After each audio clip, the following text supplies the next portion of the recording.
พื่อรักษาความสงบปลอดภัยในงานมหกรรมกีฬาแห่งชาติครั้งที่ 12 ที่นครหลวงวิงจันทน์เป็นเจ้าภาพปกสกลุ่มโคกศรีวิไลได้ปฏิบัติตามแผนการของกองบัญชาการปกสเมืองสัตนีพร้อมทั้งเพิ่มทวีการประจำการคอยเหตุตลอด24ชั่วโมงและได้ประสานสมทบกับองค์การจัดตั้งบ้านซกน้อยซกใหญ่และการจัดตั้งพรรคส่วนต่างๆเพื่อเฮ็ดเวียกงานปูพื้นอยู่ภายในกลุ่มให้มีความเป็นระเบียบเรียบร้อย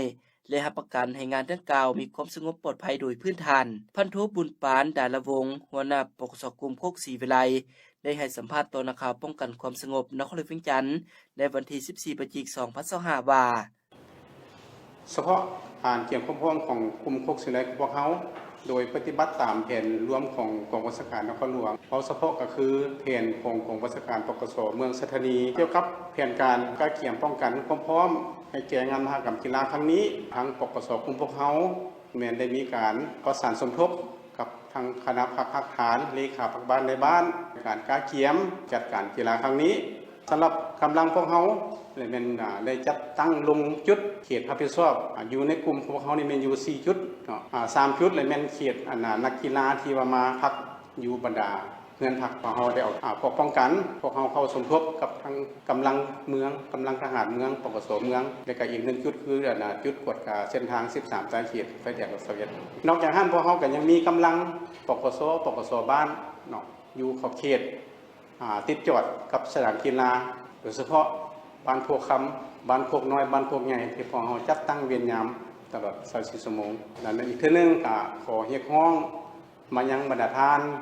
พนักงานทหารตำรวจพ่อแม่ประชาชนนักธุรกิจที่มาเชียร์มาชมกีฬาในครั้งนี้จงได้มีสติในการปกปักรักษาชีวิตทรัพย์สินเคารพกฎระเบียบการสัญจรในการไปมาเพื่อหลีกเลี่ยงปัญหาอุบัติเหตุและปัญหาสภาพปรากฏการณ์โยธาอื่นที่จะเกิดขึ้นจะขอขอบใจในปัจจุบันปรากฏการณ์ยทเกิดขึ้นได้ทุกที่ทุกเวลาโดยเฉพาะแม้นปัญหาลักทรัพย์และสินทรัพย์แม้นเกิดขึ้นเพียงระยะเวลาอันสั้นถ้าเฮาขาดสติระวังตัวเส้นเดียวกันกับการใส่เครื่องประดับเอย่องหลายเกินไปก็อาจเป็นสาเหตุเฮ็ดให้ตกเป็นเหยื่อมิจฉาชีพได้โดยบ่รู้ตัวคือกับเหตุการณ์ที่เกิดขึ้นในวันที่9สิงหาคมปี2025เวลา 16 โมงอยู่เขตบ้านพลป่าเป้าเมืองศรีสัตนาคนครหลวงวิงจันทน์มีคนให้จำนวน1คนเพศชายนุ่งทรงขายาวสีเทานุ่งเสื้อแขนยาวสีดำใส่หมวกกันกระทบสีดำขี่รถจักรสีเขียวดำบ่ติดป้ายทะเบียนมาดึงเอาสายคอผู้เสียหายแล้วเอาตัวหลบหนีไปแต่ไปบ่รอดถูกเจ้าหน้าที่ปกสเมืองศรีสัตนานำจับตัวมาดำเนินคดีพันโทอินปันหาดาวเฮืองห้องหัวหน้ากองบัญชาการปกสเมืองศรีสัตนานครหลวงวิงจันทน์ให้แถลงเกี่ยวกับเหตุการณ์ดังกล่าวในวันที่ 11 พฤศจิกายน 2025 ว่าในครั้งวันที่9สิงหาคม2025เจ้าหน้าที่ตำรวจวิศวกรของกองบัญชาการปกสเมืองศรีสัตนาของเฮาได้รับแจ้งความจากนางศรีอำพรอายุ36ปีและมาแจ้งความต่อเจ้าหน้าที่ว่าเวลา 18:30 น.ของวันที่9สิงหาคม2025ผู้เกี่ยวได้มาซื้อเครื่องอยู่แคมป์ทางเขตบ้านพลป่าเป้าเมืองศรีสัตนานครหลวงจันทน์ในขณะที่ผู้เกี่ยวจะกลับได้มีคนหายจำนวน1คนเป็นเพศชายนุ่งทรงขายาวสีเทาเสื้อแขนยาวสีดำใส่หมวกกันกระทบสีดำขี่รถจักร Honda Web สีเขียวดำเนาะบ่ติดป้ายทะเบียนได้มาลึงเอาสายคอของผู้เกี่ยวเนาะเฮ็ดให้นางในขณะนั้นนางศรีอำพรก็ได้ญาติดึงเอาวัตถุหรือเอาค้ำนำคนหายคืนเนาะแล้วก็พร้อมกันนั้นก็ได้ห้องให้ผู้คนอยู่ในบริเวณนั้นช่วยเหลือแต่ก็บ่สามารถจับคนหายได้จึงเฮ็ดให้นางศรีอำพรได้รับบาดเจ็บสมควรฉะนั้นภายหลังได้รับแจ้งความเนาะเจ้าหน้าที่วิศวกรพวกเฮาก็ได้ฮีบฮ้อนลงกวดกาสถานที่เกิดเหตุเก็บกำเอาข้อมูลเอาคำให้การพยานหลักฐานผู้เห็นการพร้อมนั้นกระทั่งประสานสมทบกับกำลังตำรวจทุกภาคส่วนเพื่อเฮ็ดเวียกงานสกัดกั้นกวดการรถคันดังกล่าวเนาะพร้อมเพื่อนำจับคนหายซึ่งจากเหตุการณ์เฮ็ดเวียกงานประสานสมทบเฮ็ดเวียกงานสืบค้นหาดังกล่าวนั้นเจ้าหน้าที่พวกเฮาจึงสามารถกำหนดผู้กระทำผิดได้มาฮอดวันที่5 พฤศจิกายน 2025เจ้าหน้าที่ตำรวจปกสเมืองศรีสัตนาของพวกเฮาได้สมทบกับเจ้าหน้าที่ตำรวจปกสเมืองไซธานีเจ้าหน้าที่ตำรวจปกสเมืองปากเงิมได้อำนาจการปกครองบ้านน้องบัวทองเมืองปากเงิมเพื่อนำจับตัวเฒ่าขมูลจันทะพร้อมด้วยพรรคพวกร่วมกระบวนการ1คนฉะนั้นโดยผ่านการเอาคำให้การเนาะผู้เกี่ยวก็ได้รับสารภาพว่าหลังจากก่อเหตุอยู่บ้านพลป่าเป้าหันเนาะผู้เกี่ยวได้แม่นได้เอาตัวหลบหนีข้ามไปอยู่ประเทศไทยได้อย่างหนึ่งเนาะ หลังจากนั้นก็ถือว่าได้เข้ากลับคืนเข้ามาอยู่สปปลาวของเฮาโดยผ่านการสืบสวนสอบสวนผู้เกี่ยวก็ได้ให้การรับสารภาพว่าได้เคลื่อนไว้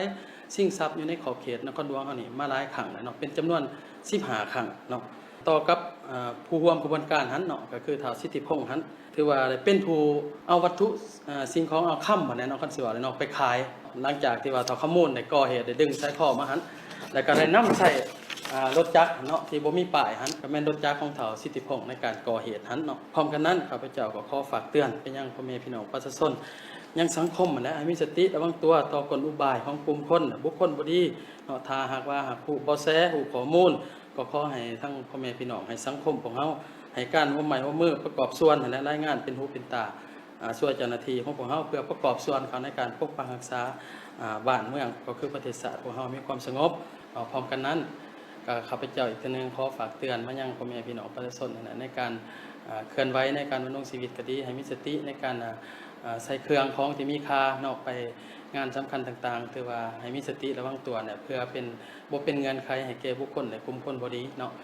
ในการเคลื่อนไหวกระทำผิดขอฝากเตือนผู้บริโภคข่าวทั้งสื่อสังคมออนไลน์ก็ขอให้มีสติระวังตัวในการกดไลค์กดแชร์กดคอมเมนต์เพื่อหลีกเลี่ยงข่าวต่างๆที่อาจจะบ่มีมูลความจริงเนาะฉะนั้นข้าพเจ้าขอแสดงข่าวขึ้นนั้นขอแสดงความขอบใจในตอนเช้าของวันที่6พฤศจิกายนปี 2025 พันโทสังคมพรหมราชหัวหน้าแผนกตำรวจจราจรนครหลวงเวียงจันทน์ได้ให้สัมภาษณ์ต่อนักข่าวป้องกันความสงบนครหลวงเวียงจันทน์ว่าสภาพการสัญจรในนครหลวงเวียงจันทน์และตามเส้นทางเข้าออกภายในงานบุญนมัสการพระธาตุหลวงเวียงจันทน์และงานวางแสดงสินค้าในปีนี้ตลอดระยะการจัดงานบุญตั้งแต่วันที่1 ถึงวันที่5พฤศจิกายนปี 2025เป็นมีมวลชนหลั่งไหลเข้ามาเที่ยวชมอย่างคับคั่นหนาแน่นเฮ็ดให้มีรถติดขัดอ้างออกบางเวลาแต่สภาพการสัญจรก็ยังมีความสะดวกคล่องตัวดีย้อนเจ้าหน้าที่ตำรวจจราจรได้สุ่มใส่ลงระบายการสัญจรและคอยอำนวยความสะดวกให้มวลชนอยู่ตามจุดต่างๆแต่ยังปราศจากอุบัติเหตุบ่ได้ซึ่งทั่วนครหลวงเวียงจันทน์มีอุบัติเหตุเกิดขึ้นทั้งหมด26ครั้งมีพาหนะเปเพ53คันมีคนได้รับบาดเจ็บ35คนและเสียชีวิต3คนตลอดระยะ5วันคือวันที่1ถึงวันที่5ที่พวกข้าพเจ้าได้ลงเฮ็ดเวียกตัวจริงอยู่ตามสายทางและก็ตามจุดตามแผนที่ได้วางไว้นั่นเนาะก็ปรากฏเห็นว่ามีข้อสะดวกแล้วก็มีข้อยุ่งยากมีสิ่งท้าทายจำนวนหนึ่งเนาะซึ่งว่าพวกเขาต้องได้ถอดถอนกันเพื่อแก้ไขในปีต่อไปเนาะนอกจากนี้ก็ยังมีนักขับขี่จำนวนหนึ่งยังประมาทยังบ่ทันได้ปฏิบัติตามประกาศแจ้งการบ่ทันได้ปฏิบัติตามกฎระเบียบการสัญจรที่พวกเขาเคยได้บอกไปในเบื้องต้นนั้นอย่างเข้มงวดเช่นว่าจอดรถซ้ายจอดรถกีดขวางการสัญจรบางท่านนี่นำเอารถส่วนตัวเข้าไปแล่นอยู่ในเลนทางรถ BRT เฮ็ดให้รถเมล์ด่วนหันไปบ่ได้ซักซ่าอันนี้ก็เป็นสิ่งท้าทายอันนึงที่พวกเขาจำเป็นจะต้องได้เว้ากันในปีต่อไปบรรดาท่านหลังจากสำเร็จบุญทัดหลวงแล้วก็ยังมีหลายๆเวียกยังมีหลายๆงานพวกเขาทุกคนจะต้องได้สุ่มใส่เฮ็ดเวียกงานอำนวยความสะดวกให้แก่การสัญจรเนาะบ่ว่าจะเป็นการเฉลิมฉลองวันสำคัญต่างๆของชาติโดยเฉพาะก็เป็นวันชาติที่2ธันวาคมและก็งานอื่นๆเจ้าทานผู้ชมการเฮ็ดหน้าเวียกบังคับใช้กฎหมายในส่วนระยะงานบุญนมัสการพระธาตุหลวงปีนี้ตำรวจจราจรพวกข้าพเจ้าที่เฮ็ดเวียกอยู่ทุกจุดนั้นก็ถือว่าได้มีการกวดกาพบเห็นผู้ละเมิดกฎระเบียบจราจรหลายพอสมควรเนาะได้ศึกษาอบรมกายครึ่งนึงและพวกข้าพเจ้าก็ได้กักใบทะเบียนกักใบขับขี่รถไว้หันก็มีจำนวนหนึ่งเนาะผู้ที่ละเมิดหลายนี่ก็เป็นอันที่1ก็เป็นแลนไว้อันที่2ก็เป็น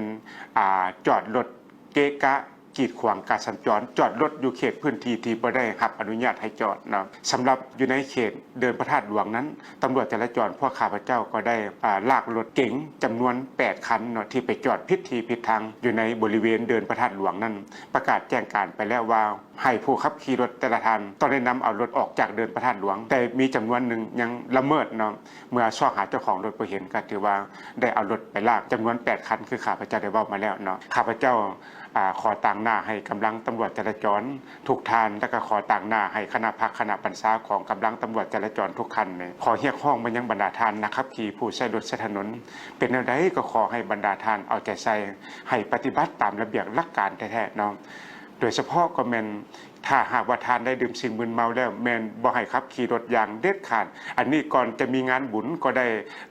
น้องๆสื่อมวลชนบรรดาท่านสื่อมวลชนก็ได้มีการสัมภาษณ์หลายภาคส่วนก็ได้เว้าไปแล้วว่าถ้าดื่มเหล้าแล้วบ่ให้ขับขี่รถอันที่2ก็แม่นบ่ให้ใช้ความไวเกินกำหนดอันที่3แม่นก่อนจะเลี้ยวซ้ายเลี้ยวขวาต้องได้เปิดไฟสัญญาณเตือนล่วงหน้าทุกครั้งอันที่4ก็แม่นก่อนจะซิ่งรถคันอื่นขึ้นไปข้างหน้าก็ต้องรับประกันความปลอดภัยแท้ๆอย่าทันได้ทันซิ่งเด็ดขาดอันที่5เวลาขับขี่รถและแม่นให้พยายามแนบเข้าแคมทางกำขวามือของตนเองให้หลายที่สุดเท่าที่จะหลายได้อีกอันนึงเนาะก็ขอเรียกร้องให้บรรดาท่านนั้นจงใช้รถใช้ถนนด้วยความระมัดระวังเป็นอันใดก็ขอให้ป้องกันตนเองแท้ๆบ่ให้อุบัติเหตุเกิดขึ้นอย่างเด็ดขาดขอขอบใจพลจัตวาปาริญญาเอกบัวพันธ์ฟองมณีหัวหน้ากองบัญชาการป้องกันความสงบนครหลวงเวียงจันทน์ให้ฮู้ว่าผ่านการลงกฎกาบัญชีตัวจริงอยู่ภายในงานบุญนมัสการพระธาตุหลวงเวียงจันทน์และงานวางแสดงสินค้าที่ได้จัดขึ้นเป็นเวลา5วันเริ่มแต่วันที่1 5 วันที่5พฤศจิกายนปี2025ผ่านมาเห็นว่าสภาพบรรยากาศโดยรวมภายในงานบุญแม้นสามารถรักษาได้ความสงบความเป็นระเบียบเรียบร้อยและถูกตามฮิตของประเพณีอันดีงามของชาติลาวและงานบุญนมัสการพระธาตุหลวงปีนี้ก็บ่แตกต่างกับทุกๆปีที่พวกเราเคยปฏิบัติกันมาแล้วก็เห็นว่าการจัดตั้งปฏิบัติแล้วก็นำกำลังเข้าในการป้องกันด้านการกักเก็บเบื้องกำลังพวกเรามีความพร้อม 100% แต่แน่นอนยังมีบางปรากฏการณ์ย่อท้อเกิดขึ้นคือพวกเราเห็นเนาะคือพวกเราเห็นนำกันว่าชุมชนมาแออัดและผู้ช่วยโอกาสแต่ว่าต้นตอมันกันดึงกระเป๋าเนาะดึงกระเป๋าและแหกกระเป๋าก็เสียหายจำนวนนึงในงานชุดนี้พวกเราก็สามารถจับได้เป้าหมายจำนวนนึงคือต่อในการดำเนินแล้วปี2025นี้เป็นปีหนึ่งปีมีความหมายความสำคัญหลายแต่ส่วนขอเสนอนำประทานว่าพวกเรานอกจากบุญนมัสการพระธาตุหลวงแล้วพวกเราก็ยังมีงานมหกรรมกีฬาแห่งชาติที่ใกล้จะมาถึงนี่เลยเนาะแล้วงานสถาปนาสาธารณรัฐประชาธิปไตยประชาชนลาวครบรอบ50 ปีอันนี้เป็นวันสำคัญและก็วันคล้ายวันเกิดของประธานไกรสอนพรหมวิหารจังซั่นแผนเวียกสืบต่อพวกเราจะสืบต่อนี้อันนึงมากก็สืบต่อในการวางแผนเนาะจัดกำลังเข้าในการป้องกันงานมหกรรมกีฬาแห่งชาติจะจัดขึ้นในอีกบ่ดนนี้2แล้วก็แม่นก้าวเข้าสู่งานเฉลิมฉลองวันสถาปนาสาธารณรัฐประชาธิปไตยประชาชนลาวจะมาถึงแล้ววันสำคัญอีกจำนวนหนึ่งในท้ายปีนี่ก็กล่าวไปทั้งหมดต้นปี2026ต้องสันในนามข้าพเจ้ารับผิดชอบในการป้องกันความสงบพันนครหลวงเวียงจันทน์ก็ขอเสนอแล้วก็ขออย่าขอมาบรรดาทานอันนึงแม่นบรรดาทานทหารพนักงานทหารตำรวจพนักงานรัฐกรตลอดฮอดพ่อแม่ประชาชนผู้ประกอบการสร้างค้าขายผู้ภาคส่วนนั่นแหละเนาะให้ยกสูงความรับผิดชอบของตัวเองอันนี้นะมีสติเรื่องตัวเองก็ต้องป้องกันตัวเองเนาะอีกอันนึงในนี้ก็ขอแสดงความขอบใจต่อบรรดาทานการนำภาครัฐที่แล้วจะใช้ในการถือน้ำขอบใจบรรดาสหายกำลังของกันศาสตร์ป้องกันครอบครัวที่ได้ทุ่มเทที่ปัญญาเรือแห้งในการเฮ็ดหน้าที่ในการป้องกันความสงบบุญนมัสการพระธาตุหลวงเวียงจันทน์ก็คืองานวางแสดงสินค้าในปีนี้ขอแสดงความขอบใจ เจ้าหน้าที่ตำรวจแผนกสืบสวนสอบสวนห้องตำรวจกองบัญชาการป้องกันความสงบนครหลวงเวียงจันทน์ประจำจุดพามกรรมการได้ให้ฮู้ว่าในตอนเช้ามื้อใส่บาตรที่เดินพระธาตุหลวงเวียงจันทน์วันที่5 พฤศจิกายนนี้มีคนบุรีสวยโอกาสลงมือแหกกระเป๋า2ลายและล่วงกระเป๋า1ลายของพ่อแม่ประชาชนที่มาร่วมใส่บาตรซึ่งได้สร้างผลเสียหายมีเงิน1 ล้านกว่ากีบสายคอค้ำ2 สลึง1 เส้นสายคอเงิน1 เส้นโทรศัพท์มือถือ1 หน่วยและเอกสารอื่นๆอีกจำนวนหนึ่งต่อกับเหตุการณ์ดังกล่าวที่เคยเกิดขึ้นภายในงานบุญก่อนหน้านี้แล้ว3 ครั้งสร้างผลเสียหายมูลค่าหลายล้านกีบดังนั้นกองบัญชาการป้องกันความสงบนครหลวงเวียงจันทน์จึงขอเรียกร้องมายังมวลชนที่จะเข้ามาเที่ยวชมงานบุญนมัสการพระธาตุหลวงเวียงจันทน์ในมื้อนี้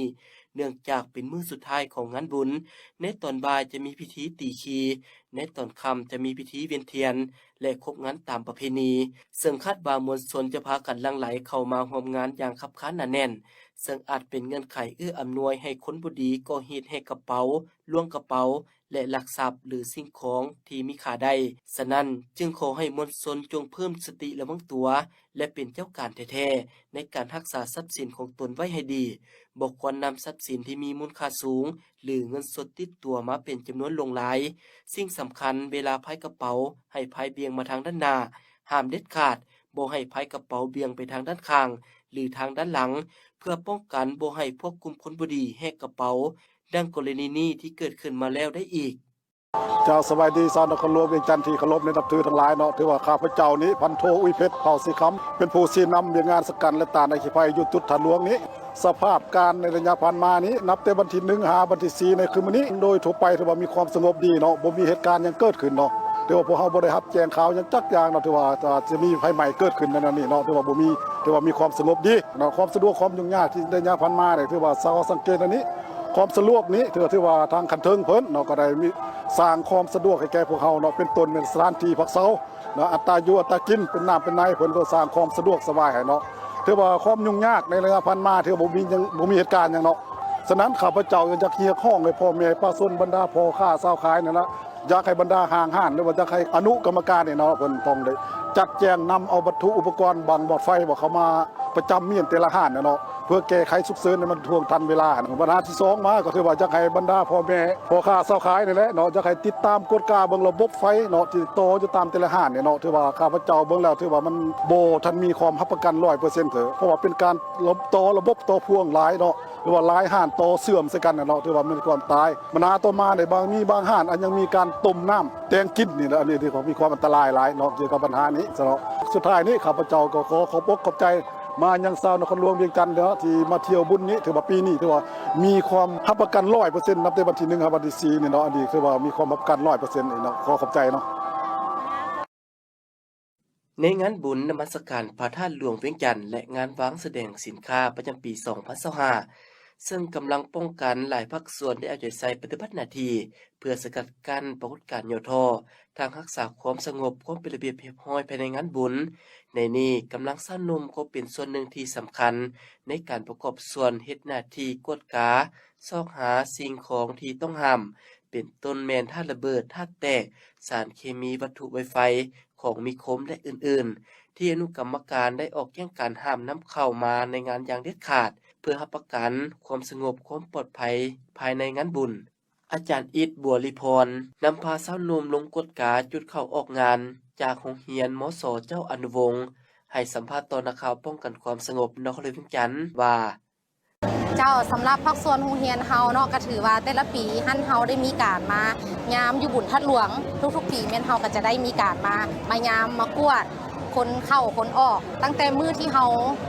มายามจนฮอดมื้อนี้เนาะสำหรับการกวดพบอุปกรณ์ที่เฮาให้น้องนักเรียนสาวหนุ่มเฮากวดสลายเฮาก็จะมักพบเห็นนี่ก็จะมีกาแฟยาสูบไฟฟ้ามิตัดเนาะแต่ถ้าหากว่าคันเฮากวดพบเห็นเฮาก็จะไปแจ้งเจ้าหน้าที่ที่เพิ่นอยู่จุดยามนำกันหั่นให้เพิ่นมาเอาสำหรับข้อสะดวกเนาะก็ถือว่าทางโรงเรียนเฮาเนาะเพิ่นได้มาก็อำนวยความสะดวกให้เช่นว่าบางเทื่อผู้อยู่ไกลเพิ่นก็ให้มีการจัดแบ่งสัดส่วนว่าให้คนนั้นไปนำคนนี้เนาะสำหรับพวกนักเรียนที่เป็นสาวหนุ่มอยู่บ้านไกลสำนั้นเป็นข้อสะดวกเจ้าสำหรับข้อยุ่งยากในการมายามบุญพระราชหลวงเวียงจันทร์ในครั้งนี้เนาะมีจุดที่ยุ่งยากน้อยนึงเช่นว่าการเวลาที่เฮาเอาสาวหนุ่มเฮามายามกับ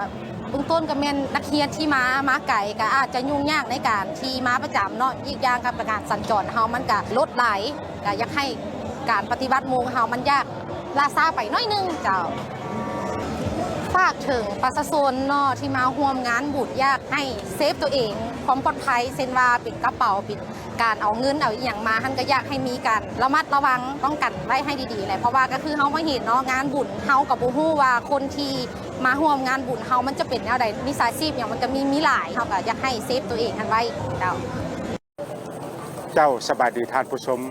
ท่านผู้ใช้รถใช้ถนนที่นับถือและหักแพงข้าพเจ้าพันโทสังคมพรหมราชหัวหน้าแผนกตำรวจจราจรห้องตำรวจปกส.นครหลวงเวียงจันทร์ เพื่อรับประกันเฮ็ดให้การสัญจรไปมาตามเส้นทางในช่วงระยะวันบุญนมัสการพระธาตุหลวงและงานวางแสดงสินค้าประจำปี 2025 ปีนี้ให้ได้มีความเป็นระเบียบเรียบร้อยและมีความสะดวกดีผ่านการจัดตั้งปฏิบัติหน้าเวียกตัวจริงที่ผ่านมาก็เห็นว่าสภาพการสัญจรที่อยู่ในเขตอ้อมรอบเดิมพระธาตุหลวงเนาะก็เห็นว่าค่อนข้างมีความแออัดและก็สับสนหลายพอสมควรก็ย้อนว่าอันที่หนึ่งก็มีนักขับขี่จำนวนหนึ่งนี่ยังบ่ทันได้ปฏิบัติตามกฎระเบียบการสัญจรอย่างเข้มงวดอันที่สองก็เป็นบรรดาเส้นทางต่างๆโดยเฉพาะก็เป็นเส้นทางไกลสอนพรหมวิหารหรือว่าเส้นทางต่างๆในเขตอ้อมรอบเดินทางหลวงนี้บางจุดก็เป็นเพิ่นซ่อมแปลงบ่ทันแล้วไฟอำนาจบางจุดก็ยังเปอยู่และก็ถนนไกลสอนพรหมวิหารเพิ่นก็ได้สร้างแล้วเส้นทางรถ BRT ทับซ้อนเฮ็ดให้เส้นทางคับแคบการสัญจรก็บ่สะดวกเนาะนี่ก็พวกข้าพเจ้าก็ได้เอาใจใส่ระบายการสัญจรอำนวยความสะดวกก็ถือว่าเฮ็ดหน้าเวียกได้ดีพอสมควรเนาะก็บ่ถึงขั้นว่ารถต้องติดการสัญจรแออัดหรือว่ารถหยุดนิ่งบ่สามารถสัญจรได้บ่ได้เป็นแบบนั้นเนาะพวกข้าพเจ้าสามารถเฮ็ดให้รถนี่สามารถเคลื่อนตัวไปเรื่อยๆเนาะแล้วก็ในช่วงระยะ3วันที่ผ่านมาอยู่ภายในนครหลวงเวียงจันทน์ของพวกเขาแม้นได้มีอุบัติเหตุเกิดขึ้นทั้งหมดจำนวน17รายมีรถเปเพ35คันมีคนได้รับบาดเจ็บ23คนในจำนวน23คนที่ได้รับบาดเจ็บนี้มี3คนได้รับบาดเจ็บสาหัสแล้วก็มีคนเสียชีวิตไปแล้ว1คนเนาะข้าพเจ้าในนามหัวหน้าแผนกตำรวจจราจรขอต่างหน้าให้คณะพักคณะบัญชาของตำรวจจราจรแต่ละคันขอเรียกร้องมายังบรรดาท่านนักขับขี่ผู้ใช้รถใช้ถนนทุกท่านเอาใจใส่ปฏิบัติตามกฎระเบียบการสัญจรอย่างเข้มงวดที่สำคัญที่สุดแม่น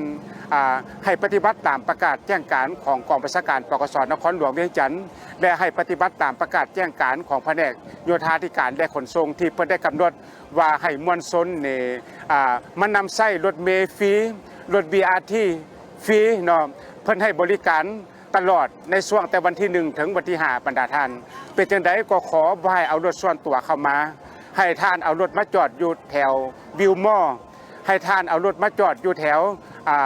อนุสาวรีย์เจ้าฟ้างุมและก็จุดอื่นๆเนาะหลังจากเอารถของท่านจอดไว้แล้วท่านก็สามารถขึ้นรถ BRT ฟรีมาลงอยู่ที่ธาตุหลวงพี่เนาะและอีกอันนึงถ้าหากว่าท่านผู้ใดมีความจำเป็นต้องเอารถส่วนตัวเข้ามาก็ขอให้บรรดาท่านเอาใจใส่ปฏิบัติตามกฎระเบียบการสัญจรอย่างเข้มงวดคือ 1. ถ้าได้ดื่มสิ่งมึนเมาแล้วบ่ให้ขับขี่รถอย่างเด็ดขาดบรรดาท่าน17รายที่เกิดอุบัติเหตุแล้วก็มีคนเสียชีวิต1คนหลักๆก็เป็นดื่มสิ่งมึนเมาเนาะอันที่2ก็เป็นการใช้ความไวเกินกำหนดอันที่3ก็เป็นเวลาท่านจะเลี้ยวซ้ายเลี้ยวขวาต้องรับประกันความปลอดภัยต้องเปิดไฟสัญญาณเตือนให้ผู้มาตามหลังท่านได้ฮู้ว่าท่านจะเลี้ยวเพื่อป้องกันบ่ให้เขาจะมาต่ำท้ายบ่ให้เขาจะมาต่ำทั้งข้างรถของท่านอันที่4ก็จะสิงรถคันอื่นขึ้นไปทางหน้าก็ต้องรับประกันความปลอดภัยบ่ให้ท่านได้ทันสิงอย่างเด็ดขาดบรรดาท่านเห็นว่ามีความปลอดภัยแล้วจึงสิงขึ้นไปทางหน้าอันที่5เวลาขับขี่รถไปตามทางให้แนบเข้าก้ำขวามือของตนเองให้หลายที่สุดและสิ่งที่สำคัญก็แม่นให้ท่านใช้รถใช้ถนนอย่างมีสติให้ใช้ความระมัดระวังสูงสุดในเวลาขับขี่รถในช่วงระยะบุญนมัสการพระธาตุหลวงปีนี้เพราะว่ารถหลายเนาะจังได๋ก็ต้องรับประกันบ่ให้มีอุบัติเหตุเกิดขึ้นแท้ๆเนาะขอให้ท่านสัญจรมาลิ้นมาเที่ยวหรือมาทำบุญอยู่ที่เดินพระธาตุหลวงแห่งนี้นี่ถือว่าให้ท่านมีความสำเร็จและก็มีความปลอดภัยขอขอบใจเจ้าสบายดีข้าพเจ้าชื่อพันโทบุญกองพมวงศารองหัวหน้ากองพันป้องกันเคลื่อนที่นครหลวงสำหรับงานบุญพระธาตุหลวงปีนี้พวกเราได้เอากำลังเข้าตั้งแต่วันที่27เดือนตุลาคม2025ตามคำสั่งของคันถึงมาฮอดปัจจุบันนี้กำลังพวกเราที่เอาเข้าทั้งหมดมีอยู่55สหายในนั้นพวกเรารับผิดชอบอยู่5จุดมีจุดสวนเสถาจุดหนองสะพังเลนดาวแดงหน้าวัดหนองบอนแล้วก็ผ่านกรรมการและก็สำนักงานกองพันผ่านการจัดตั้งปฏิบัติหน้าที่ของพวกเรามาฮอดปัจจุบันนี้ก็ถือว่าตามจุดขอบเขตความรับผิดชอบก็มันมีความสงบมีความปลอดภัยการป้องกันบุญพระธาตุหลวงไปนี้สำหรับข้อสะดวกพวกข้าพเจ้าก็มันมีข้อสะดวกหลายด้านเป็นต้นก็มันได้รับการที่นำยาแก้ซิติแพทย์จากการนำของนครหลวงเวียงจันทน์เป็นต้นแต่เป็นคณะภาคคณะบัญชาของกองบัญชาการปกครองนครหลวงที่ให้ความแก้ซิติแพทย์ให้ความอบอุ่น ของพวกข้าพเจ้าจังเป็นประจำซึ่งมายามใดเพิ่นก็ได้ลงติดตามโดยกระสุกยุเนาะเพราะว่าจะเป็นทางด้านพาหนะรับใช้งบประมาณรับใช้หรือว่าเครื่องอุปโภคบริโภคต่างๆซึ่งเป็นสิ่งที่อำนวยความสะดวกให้พวกข้าพเจ้ามีการจะตั้งปฏิบัติในหน้าที่เนาะแต่สำหรับข้อยุ่งยากปีนี้กับมวลชนที่มาเที่ยวบุญนมัสการพระธาตุหลวงก็เป็นมีความคับขานหนาแน่นเนาะแล้วก็เป็นปีนึงที่พวกเราต้องได้เอาใจใส่ในการป้องกันให้มีความสงบ 100% เนื่องจากว่าพวกเราจะได้เฉลิมฉลองบรรษาครบรอบ50 ปีแล้วก็อีกปัญหาหนึงที่พักพาอาศัยของพวกข้าพเจ้าก็แม่นได้ใส่เต็นท์เนาะฉะนั้นอุปกรณ์รับใช้บางอันก็ยังบ่เพียงพอเนาะสำหรับงานบุญปีนี้ก็เฮียงฮ้องให้ถึงพ่อแม่ประชาชนที่มาเที่ยวมางานบุญต้องมีสติระวังตัวในการป้องกันรักษาทรัพย์สินของตนเองเนาะเป็นต้นกระเป๋าที่พายไปทางหลังก็ไม่ให้เอามาทางหน้าเนาะเพื่อป้องกันคนแหกกระเป๋านอกจากนี้ก็ไม่ให้รักษาบุตรหลานของพวกท่านเพราะเราจะการก็ให้ไปหาผ่านกรรมการแต่สำหรับพวกท่านที่มาเที่ยวงานบุญนี้ก็แม่นจงมีสติในการรักษาระเบียบกฎหมายเนาะถ้าหากมีการกระทำผิดพวกเราจะได้จับส่งดำเนินคดีตามระเบียบกฎหมายเจ้าสบายดีท่านผู้ชมท่านผู้ใช้รถใช้ถนนที่นับถือนะครับแทงข้าพเจ้าในนามตำรวจจราจรผู้เฮ็ดเวียกงานควบคุมการสัญจรอยู่ตามสายทางขอเรียกร้องให้บรรดาท่านนะครับที่ผู้ใช้รถใช้ถนนให้เอาใจใส่ปฏิบัติตามกฎระเบียบการสัญจรอย่างเข้มงวดคือ1ถ้าท่านได้ดื่มเหล้าหรือสิ่งของมึนเมาแล้วแม่นอย่าขับขี่รถอย่างเด็ดขาด2อย่าใช้ความไวเกินกำหนด3ก่อนจะเลี้ยวซ้ายเลี้ยวขวาต้องเปิดไฟสัญญาณเตือนวางหน้าทุกครั้งต้องรับประกันความปลอดภัย4ว่าจะสิงขึ้นหน้ารถคันอื่นก็ต้องรับประกันความปลอดภัย5เวลาขับขี่รถไปตามทางก็ขอให้แนบรถเข้าแกนทางกำขวามือของตนเองให้หนาที่สุดเท่าที่จะได้ สภาพการสัญจรอยู่ตามเส้นทางก็ยังถือว่าเป็นปกติอยู่ในสภาพการเกิดอุบัติเหตุก็ยังบ่มีรถต่ำกันจักรายเนาะสำหรับมื้อนี้ขอให้บรรดาท่านเอาใจใส่ปฏิบัติตามกฎระเบียบการสัญจรอย่างเข้มงวดเพื่อเฮ็ดให้การสัญจรไปมาของบรรดาท่านนั้นได้มีความเป็นระเบียบเรียบร้อยและก็มีความปลอดภัยขอขอบใจเพื่อรับประกันให้งานบุญนมัสการพระธาตุหลวงเวียงจันทน์และงานวางแสดงสินค้าประจำปีพ.ศ. 2568มีความสงบปลอดภัยรอบด้านคณะภาคณะพรรษากองพันป้องกันเคลื่อนที่ได้กักเกียมกำลังพลและพาหนะหับไส้พร้อมทางได้บรรจุกำลังเข้าแต่ละจุดตามแผนของคณะรับผิดชอบจัดงานบุญและจุดแก้ไขเหตุฉุกเฉินภายในงานบุญประจำการตลอด24ชั่วโมงเพื่อป้องกันสกัดกั้นปรากฏการณ์ย่อท้อต่างๆที่อาจจะเกิดขึ้นในสาเหตุให้มวลชนที่เข้าร่วมงานบุญนมัสการพระธาตุหลวงเวียงจันทน์ปีนี้มีความสงบปลอดภัยข้าพเจ้าพันโทบุญกองพรหมวงศาห้องเลขาคณะพังคักฐานห้องหัวหน้ากองพันป้องกันคดีนครหลวงเวียงจันทน์ซึ่งในงานบุญพระธาตุหลวงปีนี้กองพันพวกเฮาได้นำใช้กำลังทั้งหมดเพื่อบรรจุเข้าในการป้องกันงานดังกล่าวเนาะพวกเฮาจะได้นำกำลังเข้าประจำจุด55สหายฉะนั้นแต่ละจุดที่พวกเฮารับผิดชอบจะมีดังนี้เนาะ1เป็นจุดผ่านกรรมการอยู่ในเดินสนามหลวงจุดที่2จุดส่วนเจ้าสายเสถาวงเวียน450ปีจุดที่3จุดหนองสะพังเลนดาวแดงจุดที่4แล้วมันจุดหน้าบริเวณหน้าวัดหนองบอนจากสี่แยกไฟแดงหนองบอนหาประตูโขงจุดที่5แล้วมันจุดประจำการอยู่กองพันศูนย์บรรษารวมของอนุกรรมการป้องกันเพื่อรับประกันให้แก่งานบุญดังกล่าวให้มีความสงบปลอดภัยความเป็นระเบียบเรียบร้อยในนามข้าพเจ้าต่างหน้าให้แก่คณะพักคณะบรรษากองพันป้องกันเคลื่อนที่นครหลวงเวียงจันทน์จึงเฮียงห้องมาถึงพ่อแม่ประชาชนหรือว่าทุกชั้นคนต่างๆบ่ว่าจะอยู่ในนครหลวงเวียงจันทน์หรือว่าอยู่ต่างแขวงที่จะมีจุดประสงค์เข้ามาเที่ยวมาชมหรือมาซื้อสินค้าจากงานบุญดังกล่าวนี้ขอให้พวกท่านจงมีสติการระมัดระวังตัวในการรักษาทรัพย์สินสิ่งของของพวกท่านและอีกปัญหาหนึ่งเกี่ยวกับบุตรหลานของพวกท่านอย่างน้อยที่บ่สามารถช่วยเหลือตัวเองได้นั้นก็ขอให้พวกท่านจงมีสติในการเบิ่งแยงดูแลบ่ให้พัดพากจากผู้ปกครองเนาะฉะนั้นจึงเฮงฮ้องมาถึงพ่อแม่ประชาชนทั้งหมดที่จะมาเที่ยวชมงานบุญนี้ก็ขอให้เอาใจใส่ปัญหานี้นำการเติมขอขอบใจในตอนเช้าวันที่24ตุลาคม2025กองบัญชาการปกส.เมืองศรีโคตะบองได้จัดพิธีตั้งเสาเอกก่อสร้างห้องการกองบัญชาการปกส.เมืองศรีโคตะบองหลังใหม่ขึ้นอย่างเป็นทางการที่บ้านจำปาเมืองศรีโคตะบองนครหลวงเวียงจันทน์ โดยการเข้าร่วมของพันเอกเหรียญคำอ่อนดาวงศ์รองหัวหน้ากองบัญชาการป้องกันความสงบนครหลวงเวียงจันทน์และพันโททัศพงษ์วรรณมณิจันทร์หัวหน้ากองบัญชาการปกสเมืองศรีโคตะบอง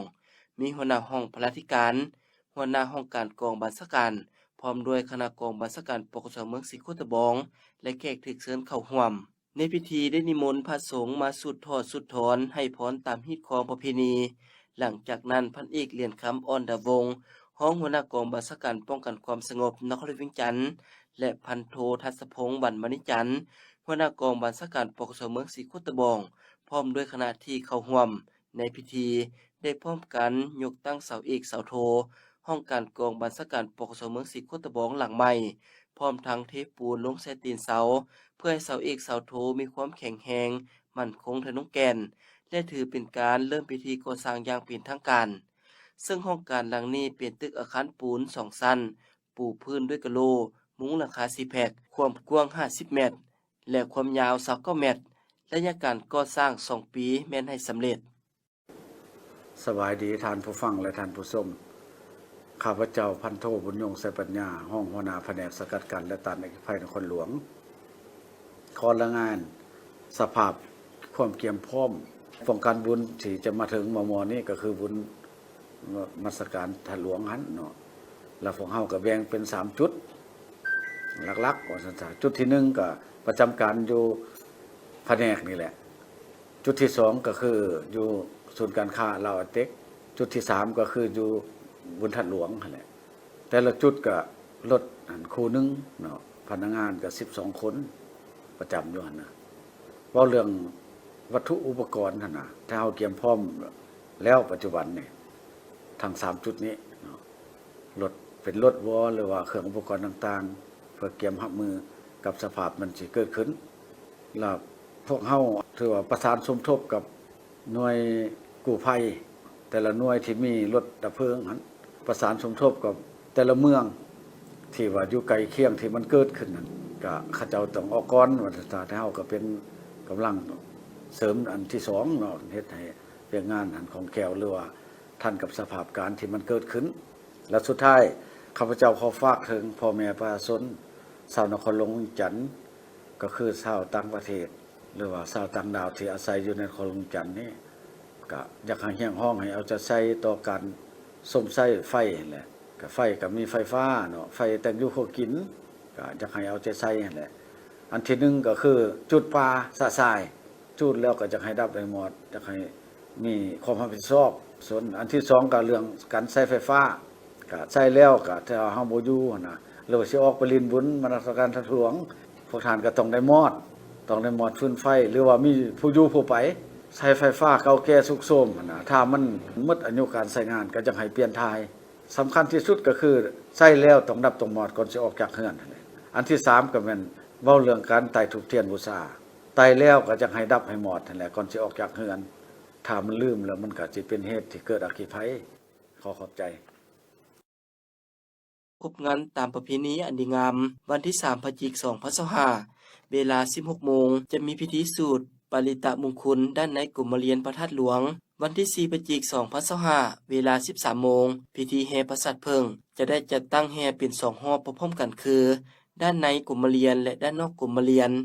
วันสุดท้ายวันที่5พฤศจิกายน2025เวลา 7 โมงมีพิธีใส่บาตรถวายสังฆทานเวลา 13 โมงแห่ลูกคีและแข่งขันกีฬาประเพณีตีคีเวลา 19 โมงมีพิธีเวียนเทียนและจุดธูปเทียนบั้งไฟประเพณีสักการะบูชาพระธาตุหลวงเวียงจันทน์แล้วสืบต่อครบงานจนฮอดเวลา 23:30 นาทีถือว่าจบงานบุญในโอกาสเดียวกันนี้พลจัตวาปริญญาเอกบัวพันธ์ฟ้องมณีหัวหน้ากองบัญชาการป้องกันความสงบนครหลวงเวียงจันทน์อนุกรรมการป้องกันงานบุญนมัสการพระธาตุหลวงเวียงจันทน์และงานวางแสดงสินค้าที่ศูนย์การค้าลาวไอเต็กประจำปี 2025ยังให้ฮู้เติมอีกว่ากำลังป้องกันความสงบนครหลวงเวียงจันทน์มีความพร้อมห้อยส่วนห้อยในบ้านป้องกันงานบุญในครั้งนี้โดยได้สร้างแผนจัดวางกำลังป้องกันจำนวนหลายพันกว่าสหายโดยแบ่งออกเป็น2จุดใหญ่คือประจำอยู่ในงานบุญนมัสการพระธาตุหลวงและศูนย์การค้าลาวไอเต็กเพื่อรับประกันความสงบความเป็นระเบียบเรียบร้อยในงานบุญดังกล่าวและยังได้จัดวางกำลังตำรวจจราจรลงประจำจุดตาม3แยก4แยกประจำป้อม เพื่อระบายการสัญจรตั้งจุดกวดกาอยู่เขตชายแดนหรือประตูเข้าออกนครหลวงเวียงจันทน์นอกนั้นยังได้จัดตั้งกำลังประจำการอยู่บนดาวห้องและกองบัญชาการปกสเข้าตัวเมืองเพื่อเกี่ยมความพร้อมแก้ไขกรณีฉุกเฉินข้าพเจ้าในนามคณะกรรมการป้องกันป้องกันความมั่นคงก็ขอเรียกร้องมายังบรรดาทานนับทางผู้ประกอบการต่างๆสำคัญหลายมัน1ระเบียบที่ทางคณะรับผิดชอบได้แจ้งไปแล้วได้มีไปแล้ววางระเบียบมาแล้ว2คำว่าแจ้งการเกี่ยวกับการค้าขายต่างๆที่บ่ถูกต้องคณะรับผิดชอบทางด้านการค้าแล้วก็แล้วขอพวกเฮาสื่อต่อในการจัดตั้งปฏิบัติคณะกรรมการของเฮาก็จะมีแจ้งการตื่นให้บรรดาทานทางคณะรับผิดชอบจัดงานก็แล้วแต่หรือว่าคนใดประชาชนทุกภาคส่วนชาวลาวหรือต่างประเทศที่มาเที่ยวในงานบุญให้มีความรับผิดชอบต่อตนเองมีความรับผิดชอบต่อสังคมในการรับประกันความสงบความปลอดภัยในโอกาสนี้อีกหนึ่งก็ขอแสดงความขอบใจต่อทางอนุกรรมการที่ได้จัดเตรียมในการแถลงข่าววันนี้ก็ขออวยพรไส้ให้บรรดาทานทุกทานขอให้มีสุขภาพแข็งแรงมีความสุขและสื่อต่อในการเผาร่วมแล้วก็เฮ็ดเวียงงานมารับประกันความสงบปลอดภัยนะตลอดงานบุญนี้มาครั้งนี้ก็ขอจบขอขอบใจ